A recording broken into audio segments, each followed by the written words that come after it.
So while the world is caught up with this, aren't we in the middle, at the beginning, or somewhere in between in World War III? Let's not forget about what's going on in Gaza. The genocide in there is still in full swing. And now there is a new sinister chapter that we all need to be paying attention to. That is, of course, the Gaza Health Foundation, this fucking shell organization that is basically a bunch of American mercenaries with IDF soldiers picking off Palestinians while they distribute something that's like aid. It's essentially just giving starch to starving people, boxes of food with little to no nutritional value that the starving, limbless, malnutritioned Gazan people have to go walk kilometers and kilometers and kilometers to get. They're now getting killed in the process. The IDF is essentially setting up these areas where you can come get the boxes of aid. And then they will let you know at what times you can go get these boxes. How do they let you know? They just tell somebody and hope that that person spreads the message. Or sometimes they'll post it on a social media network,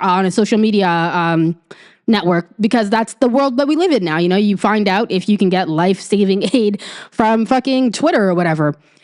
But United Nations has reported that over 400 people, just from the time that this sham of an organization was set up, have been shot. They are running in the scorching heat. And if you're in Toronto, you definitely know what that feels like right now, because we are dealing with some record high temperatures. But just imagine you don't have a home, you don't have an AC, you don't have water. You're just sitting there baking in the heat. Your kids are sitting there baking in the heat. You're getting heat stroke. You can't go to a doctor. All the fucking hospitals have been blown up, and the only remaining ones are taking care of the worst situations. So really, you're out there suffering in some of the worst conditions describable. And then you have to walk several kilometers to go get your food, and fucking roided up IDF soldiers are popping people while they're going there. At first, they tried to deny it, as Israel always does. They always have this game. Oh, we didn't do it. No, actually, Hamas did it. Actually, we're not sure what could have happened. It might have been an accident. Oh, okay, after looking into it and everyone kind of calling us on all our lies and Hasbara, it was us. Just remember what they did at that hospital, at Shifa Hospital, I believe, where there was a crater created where a hospital previously was. And they tried to pretend, oh no, that was a Hamas rocket. Hamas rockets. Hamas rockets are basically like bottle rockets. Those shits cannot create a tiny hole, much less a fucking crater, okay? And then later on, after investigating, third parties investigating, Israel had to just come out and admit, yeah, it was us. We bombed that hospital. And of course, the irony is not escaping anyone now that Israel had its own hospital targeted by the Iranian regime. Apparently they were hiding some sort of military stuff underneath that hospital, using a bunch of Israelis as human shields, the way they've been falsely accusing Hamas of doing. So this is the world we live in now. We have people out here still posturing. We still have the likes of Mark Carney. Oh my God, the situation in Gaza is so terrible. We still have David Lammy and all the Keir Starmer. Oh my God, the situation in Gaza is so terrible. They're talking about it at the G7. They're talking about it at the EU summit. The frigging Pope is even talking about the fact that the situation in Gaza is terrible, but all of these powerful nations put their combined efforts together, and all they can manage is a statement. Oh, it should really stop. They can actually send peace guards there if they wanted to. You know what I mean? They can, and they have in the past sent peace guards to places where they wanted to make sure that that nobody was messing with the distribution of aid. But here, they're all in on it together. They're all in on the murdering of Gazans together. Nobody actually cares. They just have to come on TV and say that they care, because the whole world is frigging appalled, rightfully so, by what they're seeing. And these are not just grown men who are, first of all, everyone says, women and children are dying. The men of Gaza don't deserve to die, okay? Just because you're a man does not mean that that's an immediate death sentence for you. And I know that we've been, everyone, including myself, has been focused on the horrible cost of war to women and children, because, typically women and children are not involved, women are not involved to the extent that men are in these types of wars. We're the ones who are apparently too emotional to have that kind of power. power, while men actually go and pop off with their emotions and start killing everybody, but whatever, and start threatening the world with nukes, but whatever. Women typically are not involved in these things, and kids, of course, are innocent. So we always focus on the effect that this is having on women and children, but let us not forget the men in Gaza too. These are men who are husbands, sons, brothers, friends. They're not trying to do anything bad. They're trying to live their lives. Then when their families and their children are dying right in front of them, they are risking themselves and their bodies to go out and get them the aid that they can, whatever aid is available. And they're being targeted just for the just for the crime of being military age. It's my dog. She's trying to get some attention. So they're, getting punished for the crime of being military age, as if that's an actual reason to punish somebody. So let's not forget the men of Gaza who are also suffering, who don't deserve to be suffering, who are getting killed at extraordinary rates for no fucking reason other than that the Israeli army is the most immoral, most genocidal, most psychotic army in the fucking world. Maybe in the history of the world. And I know that's a big claim, but honestly, you guys, I've been reading Breaking the Silence. You didn't hear about this shit at the Nuremberg trials, y'all. This is some fuck shit. And I'm telling you, it's actually really difficult to read some of this stuff. It's Breaking the Silence is an organization that talks to former and current IDF soldiers who want to spill the tea about what's really going on. When their leaders go on TV and say this is the most moral army in the world, they're basically shooting through tears. They're looking at their scope with tears in their eyes, like, oh my God, how can I do this? Oh my God, I don't want to kill this shit. That's what they want us to believe. They're bawling their eyes out while they committed genocide. Like, oh my God, I wish I didn't have to do this, but I just have to genocide these people. Okay. Fuck you. So let me get some stories up here for you. Al Jazeera posted this, and of course, Al Jazeera was shut down in Palestinian territory illegally by the Israeli army and government, and they've never been allowed to operate there because Israel does not want anyone to see what they're doing in Gaza. And of course, that is probably the reason behind the internet outages in Gaza as well. Israel doesn't want for there to be a record of what happened in Gaza, what they've done in Gaza. That's why there are so many mass graves. They don't want people to be able to do any sort of not forensics identification and what is that thing where when someone's dead and someone looks into how they died and stuff? No, like a forensic investigator or something like that. Yeah, they don't want autopsies. That's the word. Thank you, I'm the gem.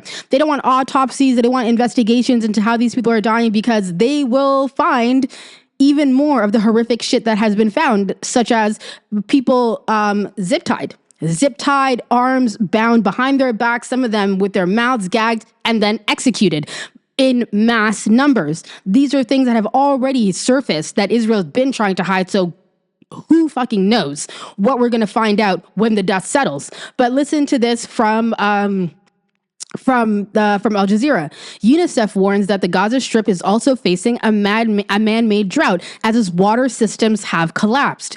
In this heat, in addition to having no infrastructure that can give you air conditioning, that can offer you reliable shade, there is also no water system anymore because it's collapsed. Of course, the water systems were barely functioning even in the beginning, and we all heard the Yoav Gallant and everything talking about there's not going to be a drop of water or anything into Gaza, and they followed through on that. While the rest of the civilized world sits on its fucking ass, children will begin to die of thirst. Spokesperson James Elder told reporters in Geneva on Friday, just 40% of drinking water production facilities remain functional. And then, of course, Israel is purposely targeting the ones that are remaining. The UN agency warns that the Gaza health distribution system is making a desperate situation worse. That's putting it mildly. Elder, who was recently in Gaza, said he had many testimonials of women and children injured while trying to receive food aid, including a young boy who was wounded by a tank shell and died later of his injuries. He said a lack of public clarity on when the sites, some of which are in combat zones, were open was causing many casualties. So understand what he just said here. Some of these aid sites are in known combat zones. So since the beginning of this war, the IDF has been doing this fucking weird thing where they're carving up Gaza and like, go to the north because we're bombing the south. Go to the south because we're bombing the north. Go to this, border because we're bombing that border. Go here because we're bombing here. And then they would get attacked on their way, where they were, where they're at, all over the place. But to openly say that this is a combat center, and of course the GHF is going to set up here, it is plainly obvious that this is all a scam. This is all a setup to literally reduce the Gaza populations through violence, through systemic killing, through targeted attacks by any means necessary at this point. They're not even hiding it. How do you put a food distribution site in the middle of a combat zone? Why would you put it there? You have the American and the Israelis, okay? These are not people who don't know how to do this stuff. There are people on the sidelines begging UNRWA, UNICEF, other countries, people begging, let me distribute the aid. I know how to do it. I'm not going to make people walk here and there. I'm going to make sure that the aid gets to where it's going. Denied. Absolutely denied. Oh, and we're going to cover this story again really soon, but there were some rebel groups inside of Gaza that people were trying to say were Palestinian resistance fighters stealing the food. And it came out recently, conclusively proven, that those were Israeli paid actors who were going in there pretending to be Palestinian and then literally stealing the food and like tossing it, giving it over to the IDF, whatever. So let's not, I know we all have to focus on what's going on now because it feels like with a press of a button, half the world can get obliterated in any minute now. And our only warning will be some Truth Social repost on Twitter. But let's not forget, in case the world doesn't end, what's happening in Gaza. Because the more I'm looking at this, the more I'm watching this, the more I'm reading about it, I really do believe that we are going to discover that it's a full-on Holocaust in there now. I think the numbers are going to be closer to 1 million than anyone wants to admit right now. I'm talking about the number of casualties. And if that turns out to be the case, that's like half the Gazan population. We've never seen anything like this. We've never seen anything online like this. We've never seen anything streamed to our faces like this. This is just incredible in the worst way possible. So let's not forget to focus on Gaza while everything else is going on. This is, again, this is a defining moment in our lives. A lot of us were too young to really be involved or pay attention to what happened in Iraq a long time ago, but that moral failure follows our leaders and everyone who is around to this day. And let us not be joining those ranks. Let us not turn a blind eye to this and pretend that it was impossible for us to know or figure out. This is happening. So continue to go out there and protest. Continue to apply the pressure to your local elected representatives. Continue to call people out. Continue to call out the lies. Continue to support, if you can, any family or member or organization that is trying to get food directly into Gaza, because when it's too late, y'all. When it's too late, it is absolutely too late, and we are all going to have to live with the regret of what we didn't do or say or act sooner.